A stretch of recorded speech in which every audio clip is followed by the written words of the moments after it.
400-500 বান্দৰ একেবাৰতে আহে তাৰ তেওঁলোকে বান্দৰ থকা পাছতো 35 বিঘাকৈ মাটিত খেতি কৰিছে আহিলে আহে বান্দৰ কিন্তু জাতকা খাই পিছৰবাৰ নাহে একদম মানে ফাৰ্মখন খোলোতে ইয়াত বহুত বান্দৰৰ সমস্যা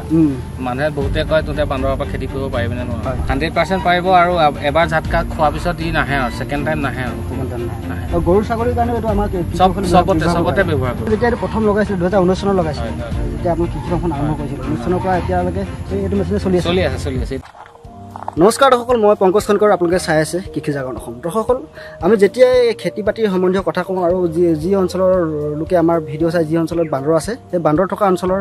কৃষকসকলে আমাক এটাই প্ৰশ্ন কৰে যে তেওঁলোকে বান্দৰৰ বাবে খেতি কৰিব নোৱাৰে এটা উপায় লাগে মই তাৰ আগতে আপোনালোক এটা কথা দেখাবলৈ যে এই অঞ্চলটোতো খুব বান্দৰ আছে একেবাৰতে এয়া কৃষকসকলে জানিবলৈ মতে 400-500 বান্দৰ একেবাৰতে আহে তাৰ পাছতো তেওঁলোকে চাওক আপোনালোকে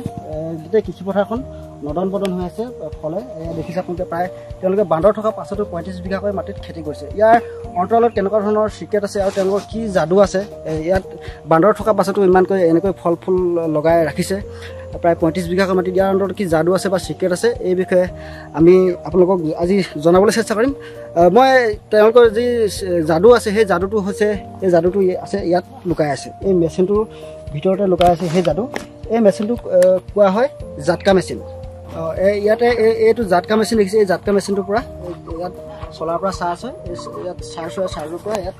তেওঁলোকে ইয়াত গোটেই বিজুলী সংযোগ কৰা আছে গোটেই চাৰিজনটো তেওঁলোকে বিজুলী সংযোগ কৰা আছে আৰু এই মেচিনটোৰ দামো বেছি নহয় খুব মানে 15,000 পৰা 16,000 টকা হ'ব ভিতৰত হ'ব বুলি কৈছে তেওঁলোকে 35 বিঘাকৈ মাটিত এই মেচিনটোৰ দ্বাৰাই তেওঁলোকে বান্দৰৰ ওপৰৰ পৰা ৰক্ষা কৰিছে তেওঁলোকৰ কৃষি ফাৰ্মখন আৰু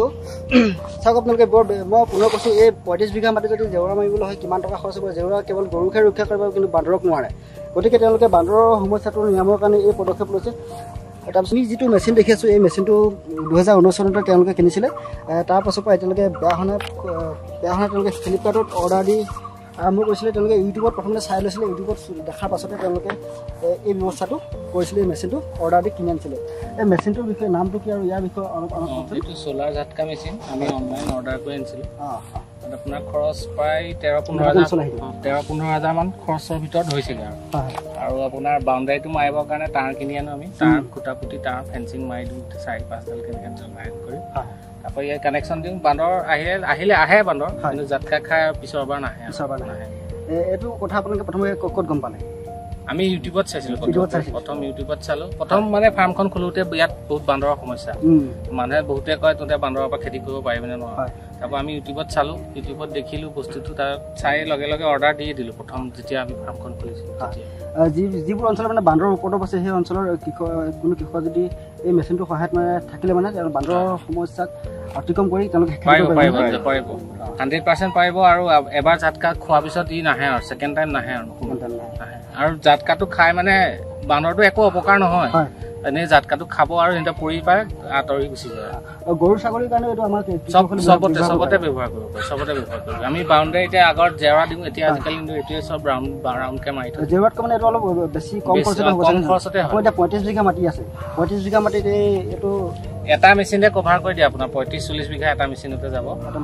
খৰচটো ওৱান টাইম খৰচ হয় জেওৰা দিলে আপোনাৰ বছৰি দি থাকিবলৈ 20,000-25,000 আপুনি যেতিয়া এইটো প্ৰথম লগাইছিলে 2019 চনত লগাইছিলে যেতিয়া আপুনি কৃষি ফাৰ্মখন আৰম্ভ কৰিছিল 19 চনৰ পৰা এতিয়ালৈকে এইটো মেচিনে চলি আছে এইটোৱে মেচিন চলি আছে খালি বেটেৰীটো আমাৰ বেয়া হ'ল এইখন চ'লাৰ এইখনত যি কাৰেণ্ট উৎপাদন হয় তাৰ পৰা এইটো হৈ যায় ইয়াতে হয় আৰু নিশাৰ কাৰণে হৈ যায় ৰাতিৰ কাৰণে এনে বেটেৰী লগালে বেটেৰীৰ পৰা হয় কিন্তু আমাৰ বেটেৰীটো বেয়া হ'ল সেইকাৰণে অনলাইন এডপ্টাৰ এটা আনি লৈছোঁ এডপ্টাৰটো দি কাৰেণ্টত কানেকশ্যন কৰি কাৰেণ্টৰ পৰা কৰিব পাৰি দাদা যিটো তাঁৰ লগাইছে বাউণ্ডাৰীটো আপোনালোকে এইটো ৰক্ষা কৰিবৰ কাৰণে বিজুলী আহে ন কেনেকুৱা তাঁৰবিলাক ইয়াত লগাব লাগে এইটো আমাৰ এই ঘৰ বন্ধা তাঁৰটো খালি অকণ মোটা হ'ব লাগে ন যাতে ছিগি নাযায় তাঁৰটো এনেকৈ ধৰি লওক এফুটমান গেপত 4ডালমান 4-5ডাল এনেকৈ দি দিব লাগে এফুটমান গেপত তলৰটো খালি অকণ মাটিৰ পৰা মানে 6 ইঞ্চি মানৰ ওপৰত দিব লাগে তেতিয়া আপোনাৰ বান্দৰটো সোমাব নোৱাৰে তলেদিনি তাৰপিছৰ পৰা ক্ৰমান্বয়ে এনেকৈ অকণ ফুটমান গেপত 4-5ডাল লগাই দিলে বান্দৰটো যাতে আহিব নোৱাৰে মেচিনটো মানে ডাইৰেক্ট যিটো আছে মেচিনটো তাৰ পৰা এই টানডাল লগাই দিলে হ'ব না আঠিন কৰিব লাগিব এইটো মেচিনটো মানে তাতে গোটেই শিডিউলটো আছে কেনেকে লগাব লাগে সেইটো তাতে দি দিব তাৰপিছত আপোনাৰ আঠিন লগাব লাগিব আঠিন লগোৱাৰ পিছত ইয়াত হেৰি কৰিব লাগিব মানে তাৰপিছত এই টানডাল লগাব লাগে কানেকশ্যন দি দিলে কানেকশ্যন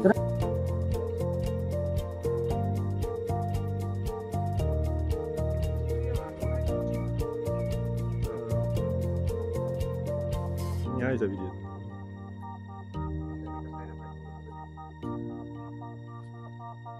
Wir fahren.